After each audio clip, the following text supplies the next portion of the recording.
Deep beneath Vatican City lies one of the most secret repositories of knowledge on Earth. Few outside the church have ever seen what's truly inside. For centuries, it has been guarded, restricted, and wrapped in layers of mystery. This is the Vatican Apostolic Archives, once called the Vatican Secret Archives, often described as the world's most forbidden library. The archives are not myth. They are very real. They hold some of the most significant documents in human history. Records from emperors, kings, and popes. Maps drawn by explorers. Private letters that shaped nations. And trial transcripts that changed science and faith forever. But unlike any other library on Earth, this one is not open to the public. Access is limited to a small number of accredited scholars, and even they must follow rigid rules. There is no browsing, no exploration, and no curiosity allowed. To see a document, you must request it by name and catalogue number. If you don't already know it exists, you will never find it. This system ensures that the vast majority of what lies within will never be seen by anyone outside the church. Historians estimate that the archives contain over 50 miles of shelving, tens of thousands of manuscripts spanning more than 12 centuries. Yet less than 1% of the collection has ever been studied in depth. The rest remains sealed behind locked doors, protected by law and guarded like a fortress. We know fragments of what lies inside.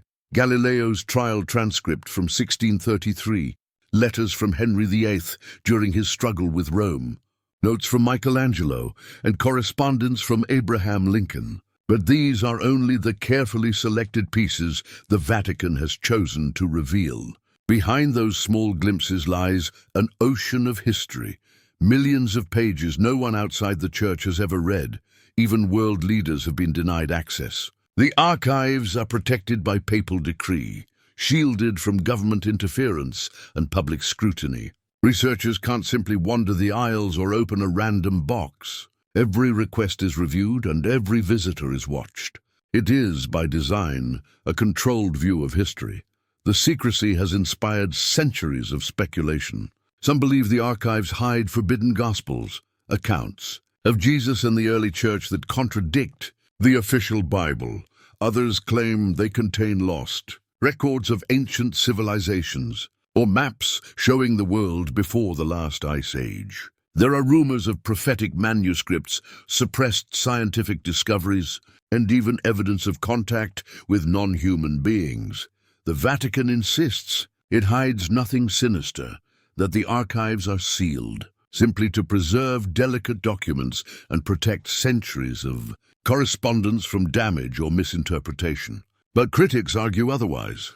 To them, the Church is not just preserving history, it's controlling it. Whatever the truth, one fact is undeniable. No other institution has guarded its records with such absolute secrecy for so long. Within those underground vaults lies knowledge capable of rewriting what we know about religion, politics, and civilization itself. And tonight, we're pulling back the curtain. For the first time, we'll explore what is confirmed to exist within the archives, the legends surrounding what might still be hidden, and the evidence suggesting that what lies beneath Vatican City could change history as we know it. Beneath Vatican City stretches an archive unlike any other. The Apostolic Archives cover an estimated 50 to 53 miles of shelving, stored in climate-controlled vaults deep underground. The corridors are lined with history itself, centuries of correspondence, papal decrees, diplomatic reports, and state secrets locked away from the world. These aren't bookshelves that can be browsed. They are sealed corridors of power, accessible only under the most controlled conditions. Scholars must apply months in advance for permission. Once inside, they cannot explore freely. They can view only the specific documents they have requested, nothing more. Without knowing what to ask for, they will see nothing.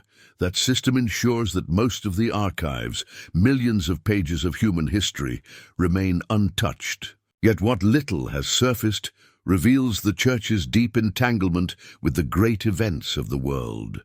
The documents here are not minor curiosities. They are the paper trail of humanity's crossroads, moments when religion, science, and power collided. One of the most famous examples is the trial of Galileo Galilei in 1633. The complete transcript of his interrogation by the Roman Inquisition is preserved here, detailing the Church's confrontation with one of the greatest scientists of all time. The record describes his forced recantation of heliocentrism, the idea that the Earth orbits the Sun, and the judgment that confined him to house arrest for the rest of his life. And that's only one case. The archives also contain correspondence between popes and emperors, secret treaties, letters from Napoleon, and documents tied to the Crusades and the Reformation. They are a mirror of global history, but one kept in the dark. The question isn't whether the Vatican holds secrets. It's how many and how deep they go. For centuries, these papers were kept beyond reach. When they finally emerged, they revealed written proof of how the Church had suppressed scientific truth. One document, Galileo's 1633 trial transcript, was enough to force the Vatican in 1992 to admit publicly that Galileo had been right all along. A single file hidden for hundreds of years overturned centuries of silence. Another pivotal record dates to the reign of Henry V.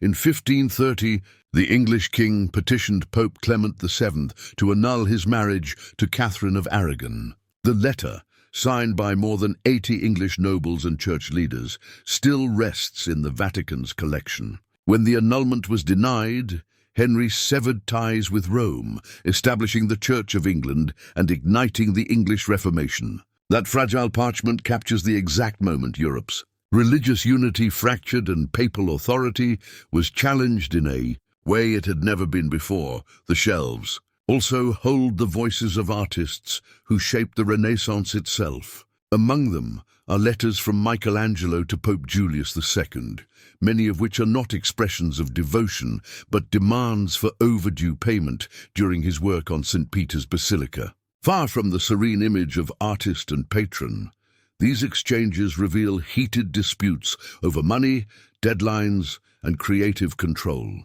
They show that even Christianity's greatest monuments were born from human tension, between genius and power, between vision and authority.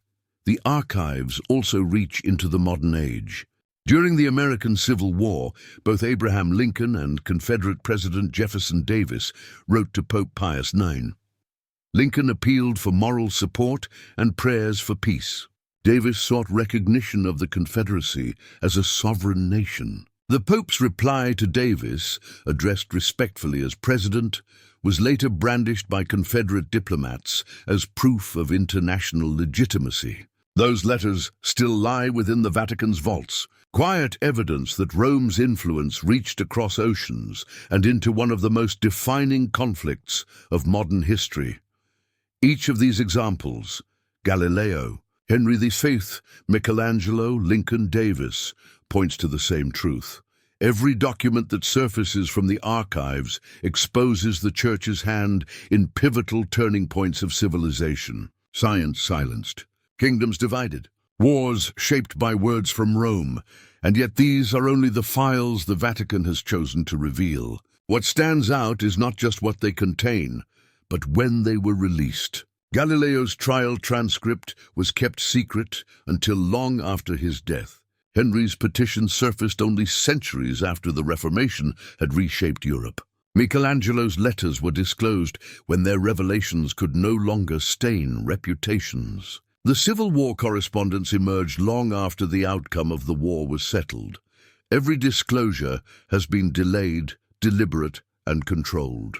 The timing has always served the Vatican's interests. This control over history, over what is remembered and when, is the true story of the archives.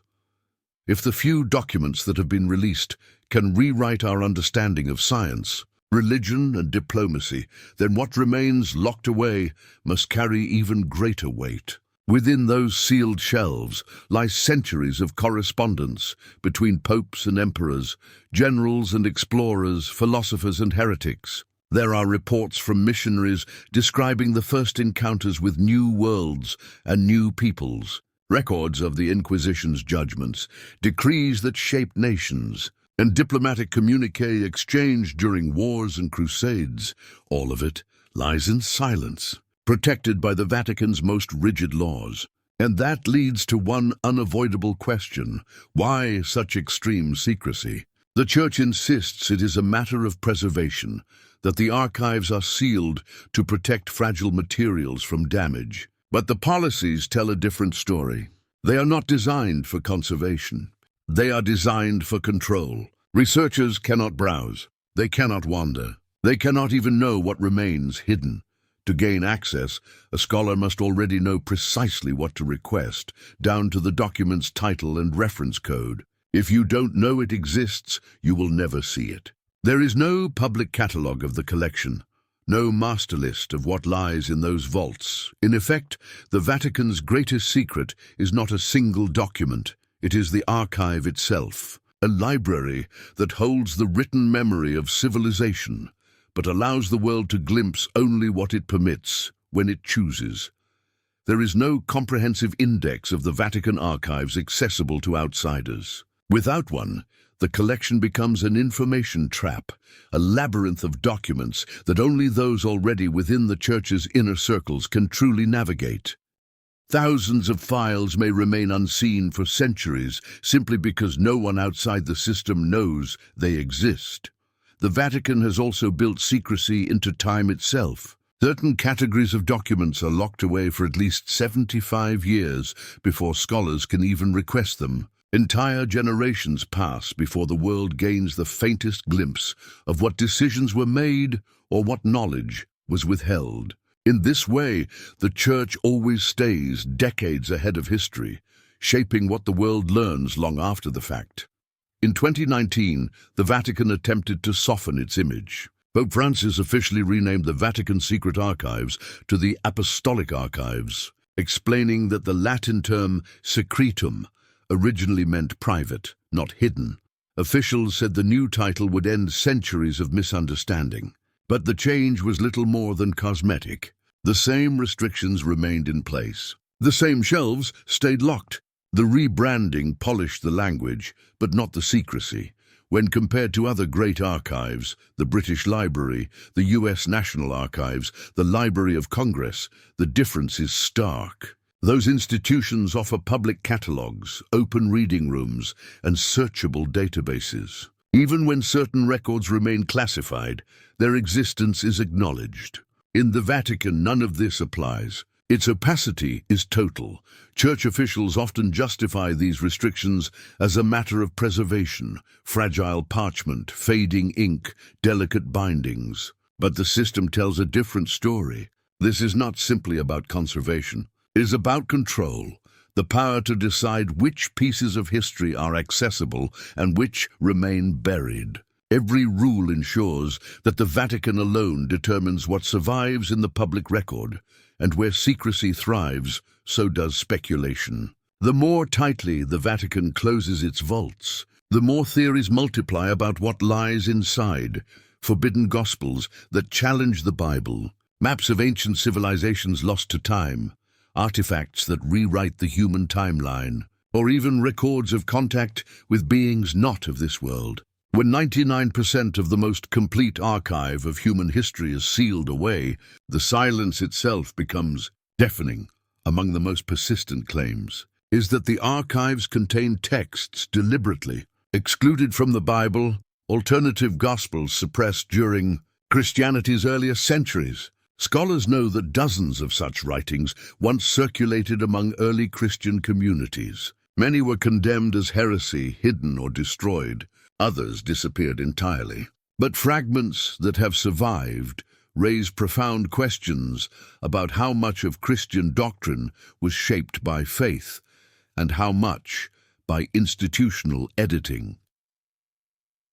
One of the best-known examples is the Gospel of Thomas, discovered in 1945 near Nag Hammadi, Egypt. This manuscript contains 114 sayings attributed to Jesus, some familiar, others entirely foreign. It presents a vision of spirituality rooted not in obedience to the Church, but in personal enlightenment and self-knowledge. There is no mention of the crucifixion, resurrection, or judgment, no central pillars of Orthodox Christianity. For centuries, the Church denounced the text as heretical, and its survival only in hidden caches suggests it was deliberately suppressed.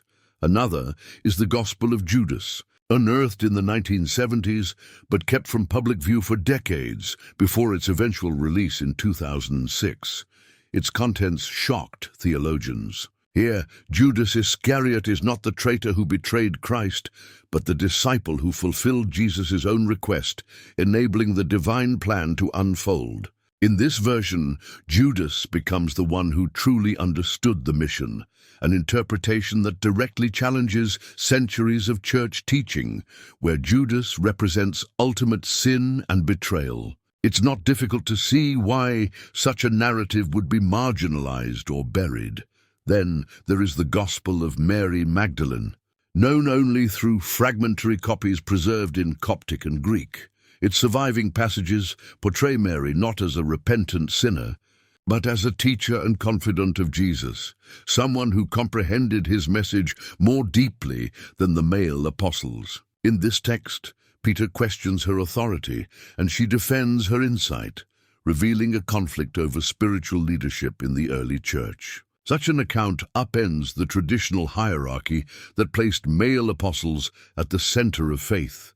Together, these lost Gospels reveal a Christianity that was once far more diverse than the version history preserved, a movement of competing voices and interpretations, many of which were silenced as the Church consolidated power. Whether the Vatican still holds complete copies of these texts, or others we have never heard of, remains an open question. But if even fragments like these survived outside its walls, it's difficult not to wonder what remains sealed within.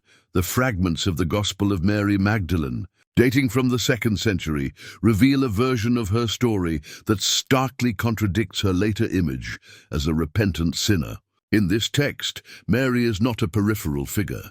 She is a leader among the disciples, offering spiritual insight equal to, and in some cases greater than, that of Peter himself. The narrative portrays tension and jealousy among the apostles, who question Mary's authority and closeness to Jesus. If authentic, it implies that early Christianity may once have recognized female leadership at the highest levels, a reality later erased as the institutional church centralized its power under a patriarchal hierarchy. Another text that challenges established boundaries is the Book of Enoch, a Jewish work written long before the birth of Christ. It describes cosmic battles, fallen angels, and apocalyptic visions that profoundly influenced early Christian thought. The book was widely read among the first Christians and is even quoted in the New Testament's letter of Jude. Yet it was ultimately excluded from the biblical canon by both Catholic and Protestant authorities. Only the Ethiopian Orthodox Church still regards it as sacred scripture today. Its contents are extraordinary. Tales of angels descending to earth and corrupting humanity, vivid descriptions of heavenly realms, and prophetic visions of divine judgment.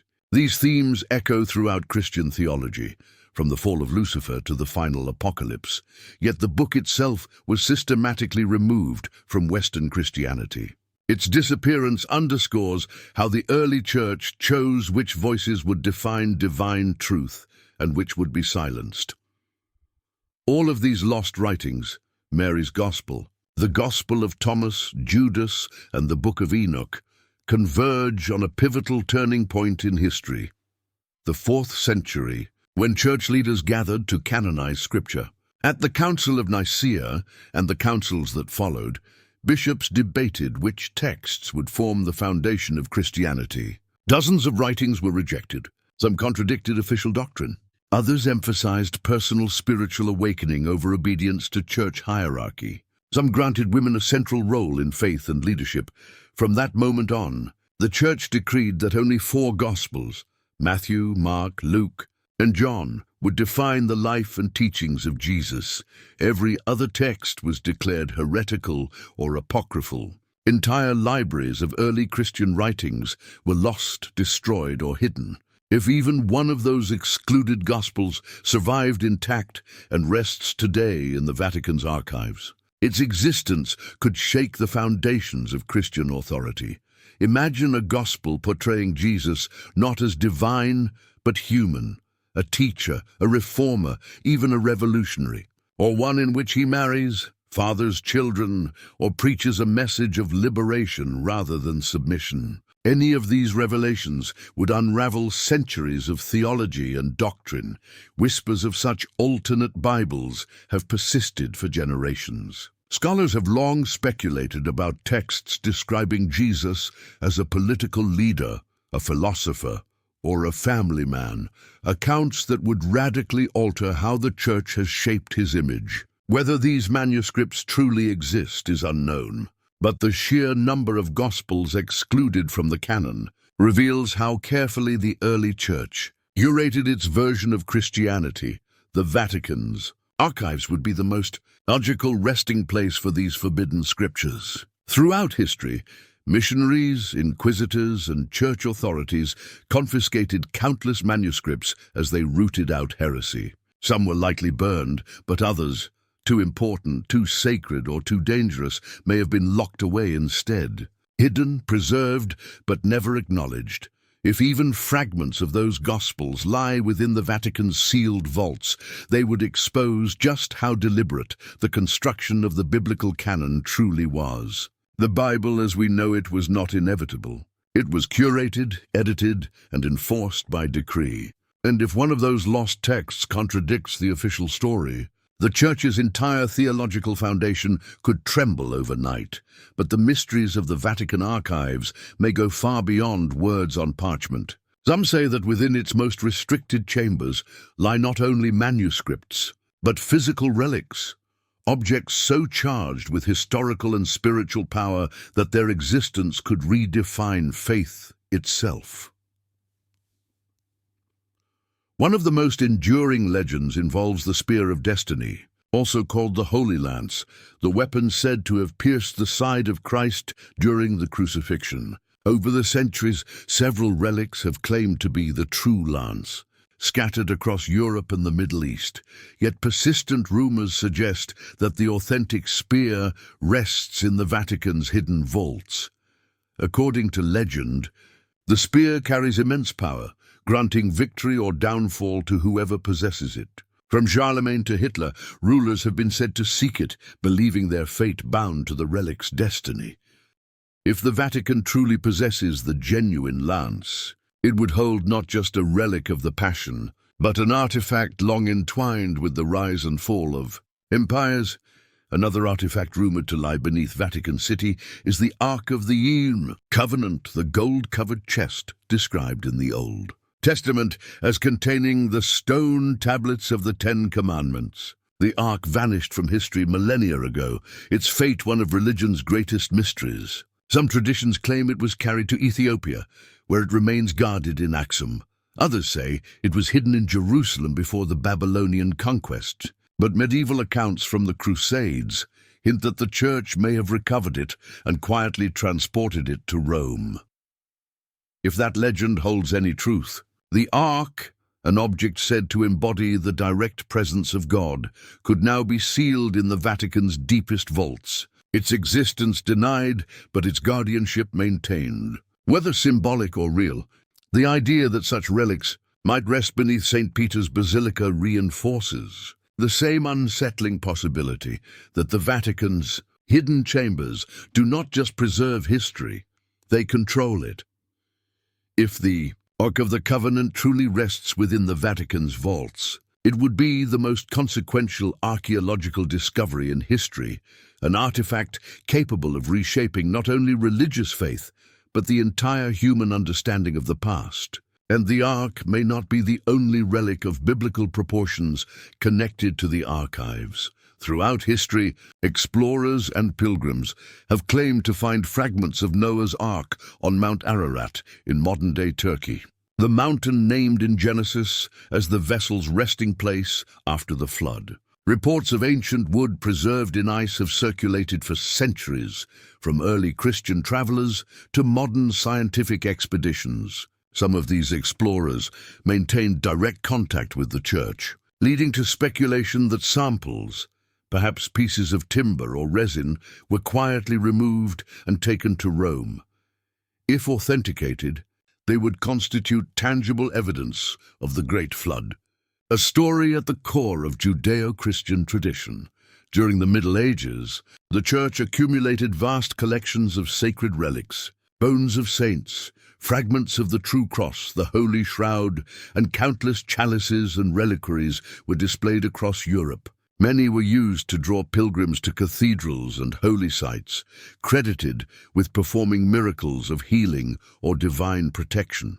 But some relics, those deemed too controversial or powerful, vanished from public view. According to persistent rumors, the Vatican's archives contain reliquaries no longer shown to the faithful, objects once revered, now sealed away, their authenticity and power neither confirmed nor denied. More extraordinary are the claims of artifacts that don't fit the traditional religious framework at all. Whispered accounts speak of devices and machines suggesting knowledge far beyond their supposed era. Advanced astronomical instruments, intricate clocks, or mechanical calculators predating modern invention. According to these stories, such objects were confiscated from explorers and inventors whose discoveries threatened the established historical narrative. These tales find some support in anomalies like the Piri race map, drawn in 1513 by an Ottoman admiral. It depicts the coastlines of South America with astonishing precision, and, more controversially, what appears to be Antarctica, shown centuries before its recorded discovery and seemingly free of ice. Scholars have long debated the map's origins, with some suggesting it was copied from far older source charts, maps created by civilizations that possessed advanced navigational knowledge long before history recognizes them. If those originals still exist, the Vatican would be one of the few places capable of preserving them, hidden within its immense collection of documents from the age of exploration to chart showing Antarctica's coastline before the last ice age would transform our understanding of ancient navigation and global history. And it would explain why such evidence, if ever recovered, might have been suppressed. Missionaries and explorers returning from the New World, Africa, or Asia often sent their reports directly to Rome. While some were published, others disappeared. Many early accounts of distant civilizations described technologies, structures, and beliefs that contradicted official church teaching. The fact that only carefully edited versions survive today raises an unsettling question. How many original reports were seized, sealed, and erased from history? Unlike scriptures, relics cannot be dismissed as allegory or metaphor. A gospel can be called apocryphal. A prophecy can be labeled symbolic. But a physical object, a spear, a chest, a shard of ancient wood, can be dated, weighed, and examined. It leaves no room for theological evasion. If even one of these legendary artifacts lies hidden in the Vatican's vaults, the implications for history, science, and faith would be immediate and irreversible. And some researchers believe the Church isn't just guarding the past, it's guarding knowledge of the future. For over a century, the Vatican has been linked to prophecies, visions, and apocalyptic warnings said to be locked away in its archives. The most famous of these is the Third Secret of Fatima. In 1917, in the small Portuguese village of Fatima, 3 children, Lucia dos Santos and her cousins Jacinta and Francisco Marto, reported a series of apparitions of the Virgin Mary. Over several months, the apparition allegedly revealed 3 separate secrets. The first was a vision of hell, a terrifying image that reinforced Catholic teachings about sin and eternal punishment. The second predicted the end of World War I, warned of another great conflict to come, and spoke of Russia's rise, describing it as a nation that would spread its errors across the world. It was a chilling foreshadowing of the Soviet Union and the century of ideological struggle that followed. But the third secret was different. Lucia wrote it down in 1944, sealing it in an envelope with instructions that it not be opened until 1960, or until she gave permission. In 1957, the letter was transferred to the Vatican archives, where it remained under lock and key. Only the popes themselves were said to have read it. For decades, its contents were the subject of global speculation. Then in 2000, under Pope John Paul II, the Vatican finally released what it claimed was the complete text of the Third Secret. It described a symbolic vision of a bishop dressed in white, walking through a ruined city filled with corpses, only to be shot by soldiers. Vatican officials interpreted this as a prophecy of the 1981 assassination attempt on John Paul II in St. Peter's Square, an attack he miraculously survived, but almost immediately, critics claimed the Vatican's version was incomplete. Several high-ranking clergy, including Cardinal Joseph Ratzinger, the future Pope Benedict XV, were reported to have read an earlier, longer version of the secret. Some described its contents as far darker, involving a global crisis, a split within the Church itself, and cataclysms yet to come. Whether those accounts are true or not, the Third Secret of Fatima remains a symbol of the Vatican's most guarded mysteries, a glimpse of a warning perhaps too dangerous to reveal. And it suggests that the archives may hold more than just relics of the past. They may also hold prophecies of what lies ahead. Cardinal Ratzinger, later Pope Benedict XVI, once hinted that the true contents of the Third Secret of Fatima were far more disturbing than the version released in 2000. Jesuit scholar Malachi Martin, who claimed to have read the original document in 1960, described it as predicting a wave of catastrophic events that would shake the Church and the world to their foundations. Though he never revealed exact details, Martin suggested in interviews that the unreleased portion spoke of spiritual and physical devastation, something far beyond the symbolic vision of a bishop in white. Others, who claim knowledge of the original text, have echoed this sentiment, saying it foretold nuclear war, the collapse of the Catholic Church, or even the end of the world itself. The document remained sealed for over 80 years, fueling endless speculation. When the Vatican finally made its version public, critics immediately accused it of sanitizing the prophecy to protect the Church's image. The question persisted: if this was all there was, why had it been kept secret for nearly a century? But Fatima is not the only prophecy tied to the Vatican's vaults. Another enigmatic text often mentioned in the same breath is the prophecy of the popes, attributed to St. Malachy, a 12th century Irish archbishop. The manuscript lists a series of short Latin mottos, each describing a future pope in symbolic language. Many appear eerily accurate, matching the coats of arms, nationalities, or circumstances of successive pontiffs across the centuries. The final line speaks of a last pope, who will preside over the destruction of Rome and the end of the Church itself. The Vatican has never officially endorsed or condemned this prophecy, but its uncanny precision has fueled centuries of speculation. As the current papacy nears the list's end, the prediction has taken on an ominous weight, suggesting that the Church may be approaching a defining and apocalyptic moment. Beyond these well-known prophecies, rumors persist of private correspondence between popes and mystics, letters describing visions of floods, wars, and celestial signs. Some historians believe that during the Middle Ages, the Church systematically collected such apocalyptic writings, filing them away while quietly consulting them for guidance. If that is true, then the Vatican's archives have long acted as a clearinghouse for doomsday predictions, deciding which warnings to reveal and which to bury. This would mark a profound contradiction at the heart of the Church's role. Publicly, the Vatican presents itself as the world's spiritual anchor, a voice of calm and faith amid chaos. But if, behind closed doors, it is hoarding prophecies of destruction and decline, it also serves as the gatekeeper of humanity's fears. Warnings of war, environmental collapse, or the fall of the Church itself might already sit in those vaults, withheld not to protect fragile faith, but to control the narrative of the future. And that raises an even darker question.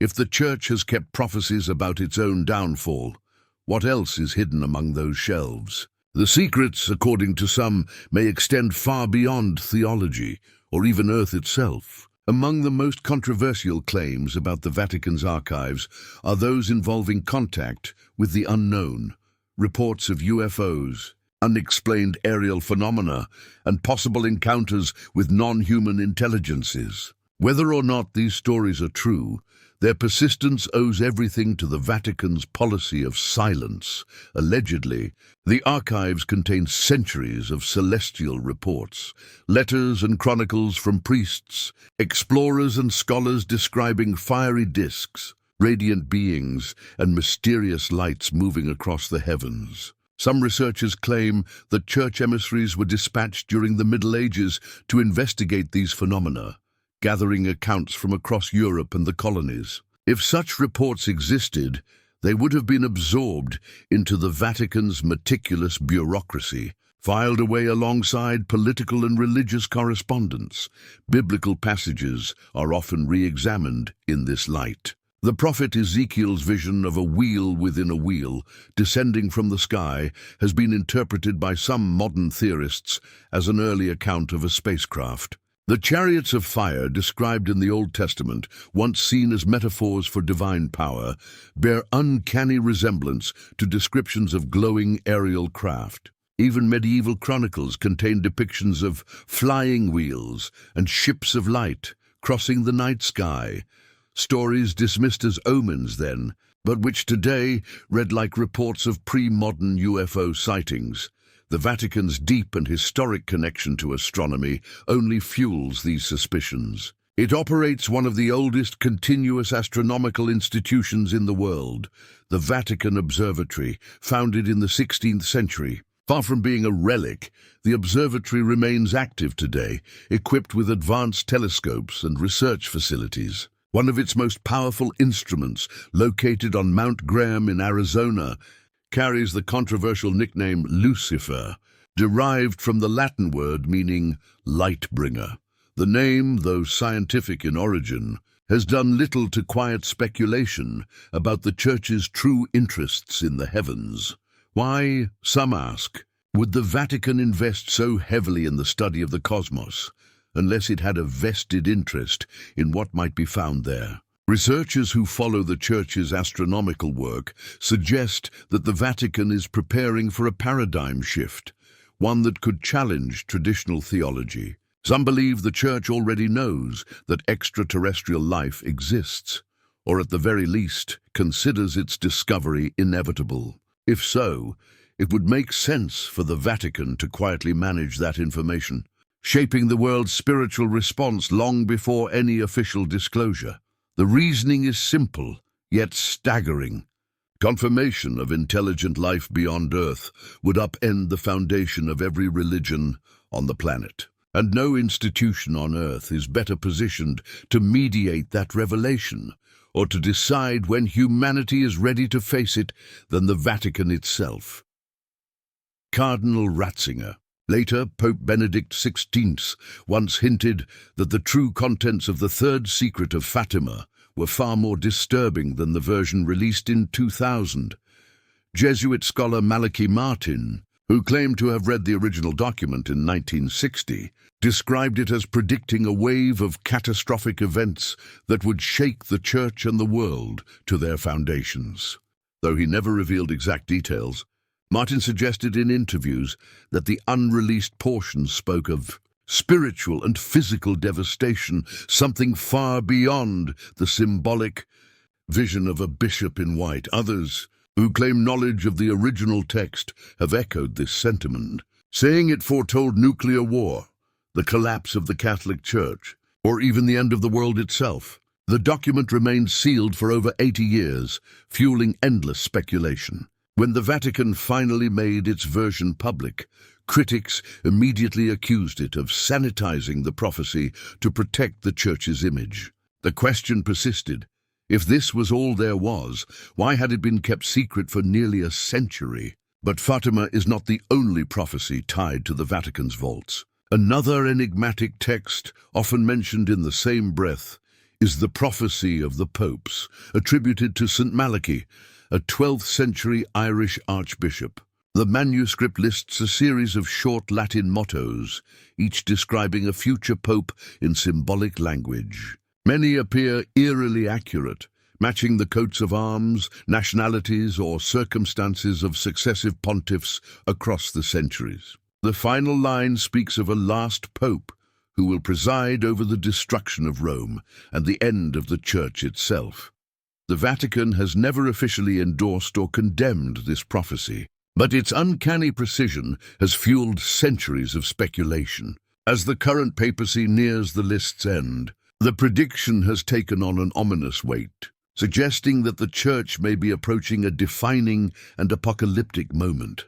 Beyond these well-known prophecies, rumors persist of private correspondence between popes and mystics, letters describing visions of floods, wars, and celestial signs. Some historians believe that during the Middle Ages, the Church systematically collected such apocalyptic writings, filing them away while quietly consulting them for guidance. If that is true, then the Vatican's archives have long acted as a clearinghouse for doomsday predictions, deciding which warnings to reveal and which to bury. This would mark a profound contradiction at the heart of the Church's role. Publicly, the Vatican presents itself as the world's spiritual anchor, a voice of calm and faith amid chaos. But if, behind closed doors, it is hoarding prophecies of destruction and decline, it also serves as the gatekeeper of humanity's fears. Warnings of war, environmental collapse, or the fall of the Church itself might already sit in those vaults, withheld not to protect fragile faith, but to control the narrative of the future. And that raises an even darker question. If the Church has kept prophecies about its own downfall, what else is hidden among those shelves? The secrets, according to some, may extend far beyond theology, or even Earth itself. Among the most controversial claims about the Vatican's archives are those involving contact with the unknown, reports of UFOs, unexplained aerial phenomena, and possible encounters with non-human intelligences. Whether or not these stories are true, their persistence owes everything to the Vatican's policy of silence. Allegedly, the archives contain centuries of celestial reports, letters and chronicles from priests, explorers and scholars describing fiery disks, radiant beings, and mysterious lights moving across the heavens. Some researchers claim that Church emissaries were dispatched during the Middle Ages to investigate these phenomena, gathering accounts from across Europe and the colonies. If such reports existed, they would have been absorbed into the Vatican's meticulous bureaucracy, filed away alongside political and religious correspondence. Biblical passages are often re-examined in this light. The prophet Ezekiel's vision of a wheel within a wheel, descending from the sky, has been interpreted by some modern theorists as an early account of a spacecraft. The chariots of fire described in the Old Testament, once seen as metaphors for divine power, bear uncanny resemblance to descriptions of glowing aerial craft. Even medieval chronicles contain depictions of flying wheels and ships of light crossing the night sky. Stories dismissed as omens then, but which today read like reports of pre-modern UFO sightings. The Vatican's deep and historic connection to astronomy only fuels these suspicions. It operates one of the oldest continuous astronomical institutions in the world, the Vatican Observatory, founded in the 16th century. Far from being a relic, the observatory remains active today, equipped with advanced telescopes and research facilities. One of its most powerful instruments, located on Mount Graham in Arizona, carries the controversial nickname Lucifer, derived from the Latin word meaning light bringer. The name, though scientific in origin, has done little to quiet speculation about the Church's true interests in the heavens. Why, some ask, would the Vatican invest so heavily in the study of the cosmos, unless it had a vested interest in what might be found there? Researchers who follow the Church's astronomical work suggest that the Vatican is preparing for a paradigm shift, one that could challenge traditional theology. Some believe the Church already knows that extraterrestrial life exists, or at the very least considers its discovery inevitable. If so, it would make sense for the Vatican to quietly manage that information, shaping the world's spiritual response long before any official disclosure. The reasoning is simple, yet staggering. Confirmation of intelligent life beyond Earth would upend the foundation of every religion on the planet. And no institution on Earth is better positioned to mediate that revelation, or to decide when humanity is ready to face it, than the Vatican itself. If the Vatican were ever forced to reconcile its theology with undeniable evidence of civilizations older or more advanced than humanity itself, the consequences for its authority would be catastrophic. Even without definitive proof that alien files exist in the archives, the silence alone keeps the speculation alive. By refusing open access, the Church creates a void that imagination eagerly fills. Every locked door becomes a sign of conspiracy. Every redacted page becomes proof that something world-changing is being hidden. There may be no spacecraft buried beneath St. Peter's, but the Vatican's refusal to dispel the mystery ensures the theory will never die. Whether these claims are true or not, one fact is clear. The Church's secrecy has made them impossible to disprove, and secrecy of this magnitude is not unique to Rome. Throughout history, power has always buried itself underground. From ancient kingdoms to modern superpowers, those who rule have hidden their most valuable knowledge beneath the surface, sometimes to protect it, often to control it. The Vatican's archives fit this pattern perfectly. What appears as religious mystery is, in truth, part of an ancient and continuing political logic. Conceal what threatens power, control what survives. Consider the Great Pyramid of Giza. In 2017, scientists using cosmic ray muon tomography detected a vast, previously unknown void inside Pharaoh Khufu's pyramid, a tunnel-sized cavity roughly 30 meters long above the Grand Gallery. Independent scans confirmed the same anomaly. Yet years later, the chamber remains sealed. Egyptian authorities cite preservation and safety. Critics see something else, a familiar pattern. Discovery followed by silence. The find acknowledged, then locked away. The reasoning mirrors the Vatican's approach. Protect the structure, preserve the mystery, and keep the world waiting. Move east to modern China. Since the Cold War, Beijing has quietly constructed what analysts call the underground Great Wall, a sprawling network of tunnels, ardent facilities, and storage caverns stretching for thousands of miles. Satellite imagery, leaked documents, and defector testimony suggest a subterranean labyrinth built to conceal and mobilize China's missile forces. Thousands of kilometers of reinforced corridors allow its nuclear arsenal to survive any first strike. It is the purest expression of a timeless instinct: hide what ensures survival. What the Vatican does with its documents, China does with its weapons. Both conceal their most powerful assets beneath the earth. Then there is Mount Yamantau, rising in Russia's southern Urals. For decades, U.S. intelligence has tracked massive excavation projects at the site. Rail spurs vanishing into the mountain, huge spoil piles, sealed access points. Moscow's explanations have shifted repeatedly: a mining project, a food depot, a regional development zone. None fit the scale of construction. Analysts now believe Yamantau is home to one of the world's largest underground complexes, an entire city carved into stone, capable of housing thousands of people with its own power, storage, and command systems. The logic behind Yamantau is the same as that behind Giza. Beijing and Rome. Visibility means vulnerability. What can be seen can be attacked, questioned, or destroyed. What lies beneath is untouchable. Pharaohs hid their tombs to guard their wealth and their afterlife. Modern states bury their command centers to guarantee continuity of government. The Vatican locks away its archives to preserve control over faith, history, and narrative. This pattern reframes the idea of secrecy. The Vatican is not uniquely secretive. It is merely following a universal playbook. Across time and empire, institutions that hold power also control the record of that power. They bury what could undermine their authority and guard what could secure it. Whether the object hidden is a sarcophagus, a missile, or a manuscript, the principle is identical. Those who control the vaults control the story. Every sealed chamber raises the same question. Why?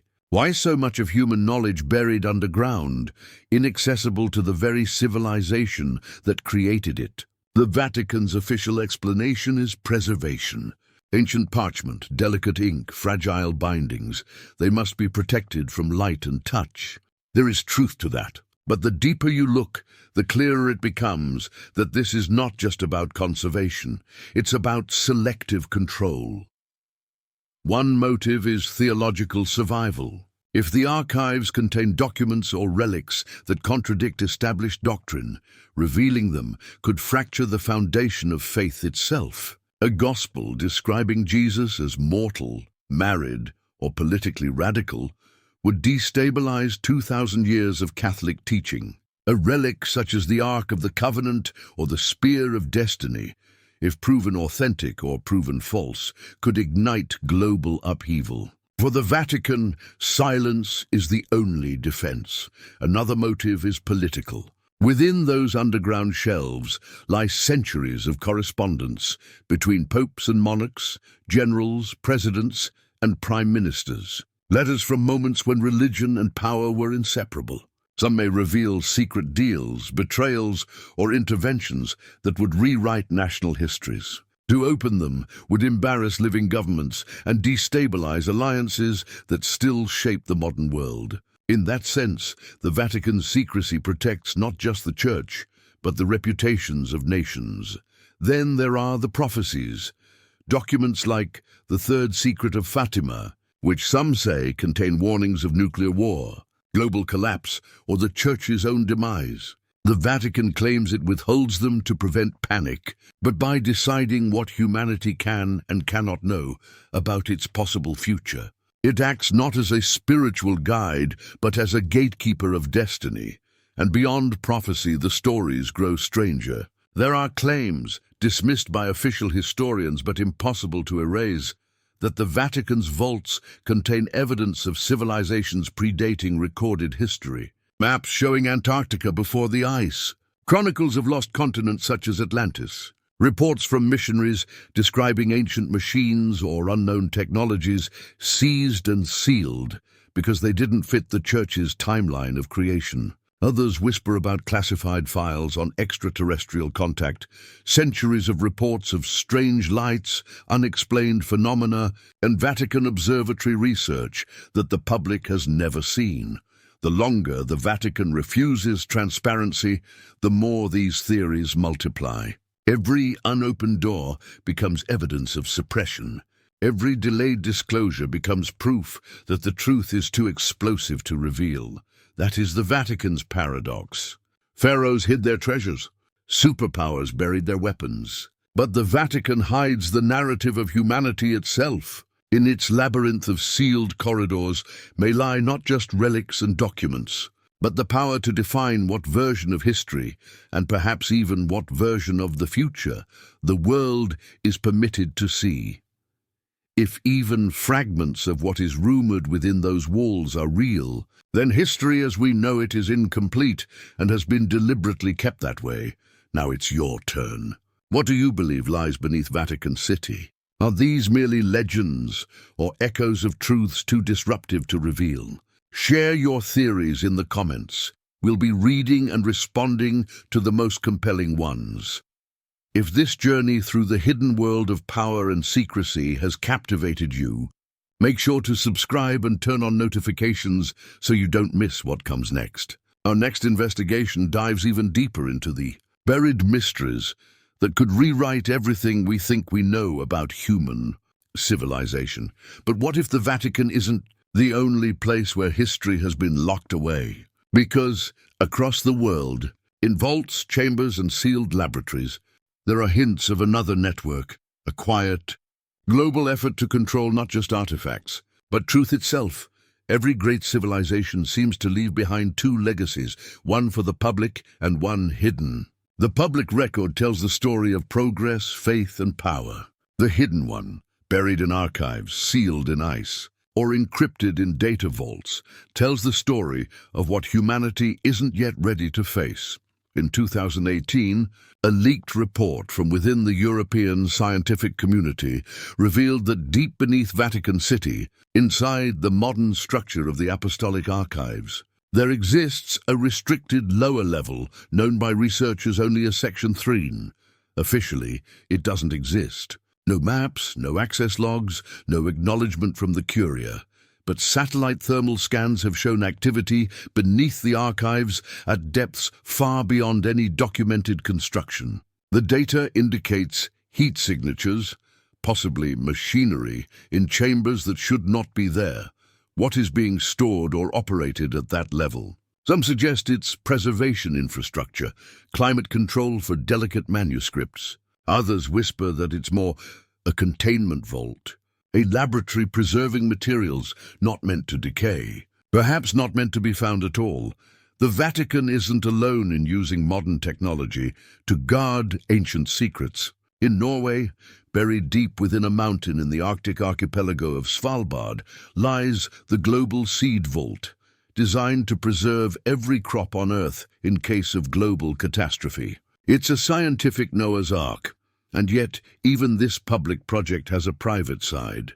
Several chambers remain unlisted, accessible only to governments and corporations that funded the vault. What's inside them? No one outside that circle knows. Some suspect experimental genetic material, seed lines not meant for public agriculture, but for future control. Across the planet, the same pattern repeats. The deeper we dig, literally or historically, the more we discover how much has been deliberately hidden. In Ethiopia, legends claim that the real Ark of the Covenant still rests in a small chapel in the city of Aksum. The Ethiopian Orthodox Church maintains that only one guardian monk is allowed to see it, and that any attempt to move or examine the Ark would bring divine punishment.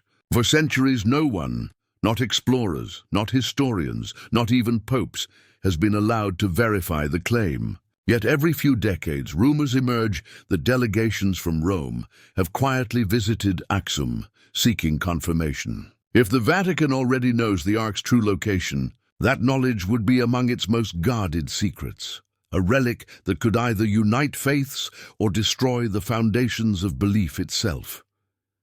Elsewhere, in Antarctica, declassified intelligence from the 1950s hints at something buried not by man, but by ice. During Operation High Jump, a U.S. Navy expedition led by Admiral Richard Byrd mapped thousands of square miles of the frozen continent. Officially, it was a scientific mission.